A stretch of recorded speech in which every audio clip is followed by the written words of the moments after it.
So, how should we interpret the life and work of Hayao Miyazaki? Miyazaki is known to speak in riddles, but for many people familiar with the life and works of Miyazaki, this quotation might appear especially strange. From Nausicaä to Mononoke to Ponyo, it would seem that ecological concerns do indeed drive Miyazaki and Studio Ghibli, to say nothing of Miyazaki's environmental activism outside of his films. So why should he be hostile to his being labeled an environmentalist? How should we interpret a film like Nausicaä, if not ecologically? In this essay, I want to draw theological attention to Miyazaki's life and art, particularly through the lens of what Walter Brueggemann has called the prophetic imagination. I'm going to argue that Miyazaki's environmentalism was grounded in and sustained by an essentially religious orientation to the world. By extension, I intend to argue that without such grounding, environmentalism or any other form of activism is liable to degenerate into myopic propaganda. First, we'll take a critical look at the different contexts involved in such an analysis, giving special attention to national historical trauma in the formation of the prophetic imagination as a genre. Then, we'll briefly explore Miyazaki's Nausicaä as an instance of prophetic art offering a vision of hope that is anchored in historical reality and rooted in mythological symbolism. My hope is to clarify the prophetic task in the modern world and also to contribute to the popular analysis of Miyazaki's animation. So the first problem that emerges, the prospect of conducting a theological analysis of Miyazaki's animated works, is the problem of translation between the historical, cultural context involved.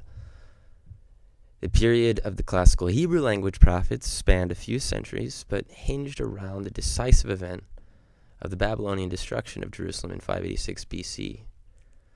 The prophetic tradition of Jeremiah, in particular, witnesses the final period of decline of the monarchy in Judah and begins to address the subsequent problem of how to exist in a Babylonian exilic context without losing hope and becoming totally assimilated.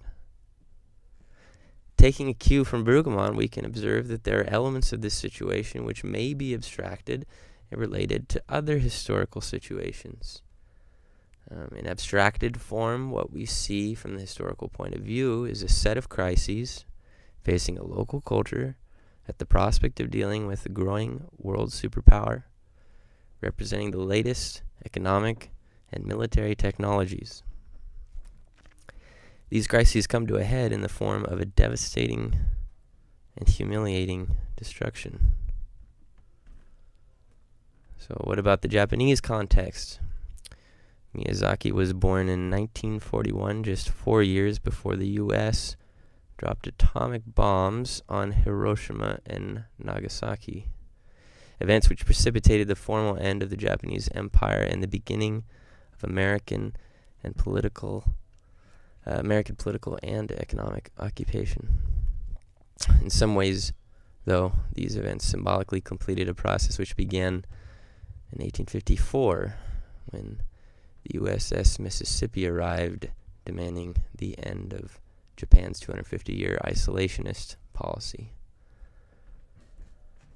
While there's much more, I think, that could be said by way of analogy between the national histories of Japan and ancient Israel, for now, I just want to underscore the relationship of national historical trauma and prophetic imagination, because I want to situate Miyazaki in a political context which is actually especially ripe for prophetic thinking and visioning. The prophetic career of Jeremiah begins when he receives his initial call to pluck up, to break down, to destroy, and to overthrow, to build, and to plant.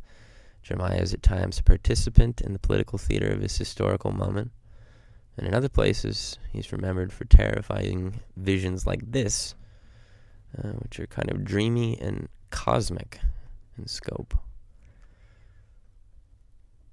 From a literary and imaginative point of view, we see that while the prophetic imagination is necessarily anchored in history, it is equally rooted in the poetic, symbolic, and cosmic soil of mythology.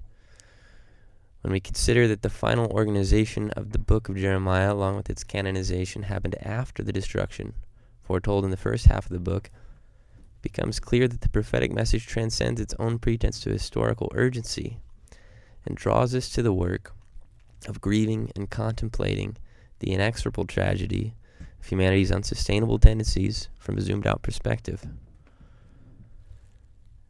The imaginative world of Nausicaä is set 1,000 years after the collapse of industrial civilization, as the beginning tells us.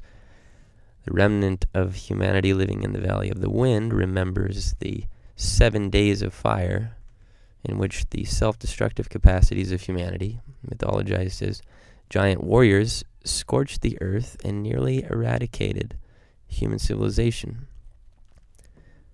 The dominant life force on Earth is now the Sea of Decay, also called the toxic jungle.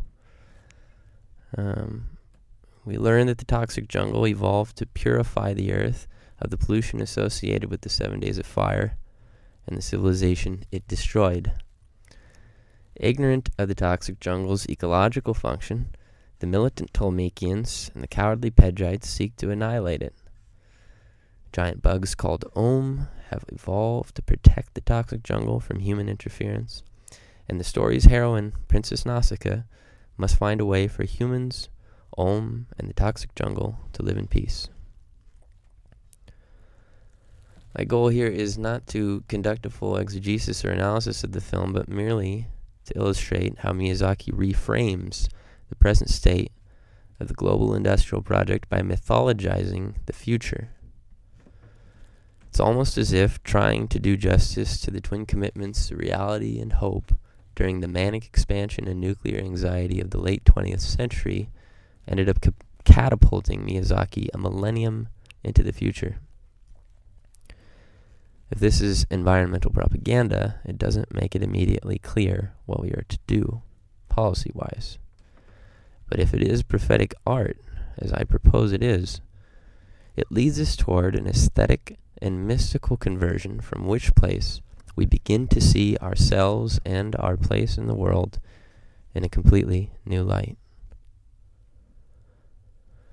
The overall thrust of the Jeremiah tradition becomes clear from a literary critical perspective when we see that the book places his famous letter to the exiles at its center, framed on either side by episodes involving false prophets who prophesied peace and immediate restoration, when in reality the damage was already done and judgment already imminent. Though he is often remembered only for his promise of prosperity and a future with hope, it is critical to recognize the context in which the vision of prophetic hope is rooted. Jeremiah then symbolizes a commitment to reality that is relentless and unwilling to accept any vision of hope that has not contended with the grief of what is already lost. Miyazaki's prophetic vision of hope is partly centered in the person of Nausicaä, who fulfills the story's messianic prophecy and atones for human violence against the Ohm and the toxic jungle they protect. But it is Nausicaa's identification with, first, the Ohm, and ultimately with the toxic jungle itself, which I think unites her with the Christ image. Nausicaä humanizes hope by providing a pattern for human identification with the regenerative and salvific energies that are baked into the world process itself. She recognizes the sacred activity of the cosmic Christ at work in the toxic jungle's process of purification and renewal, quietly atoning for the sins of the human world. In a future essay, I hope to explore more deeply the theological implications of Miyazaki's use of Western symbolism in Nausicaä, with a view toward furthering integration of the global religious picture.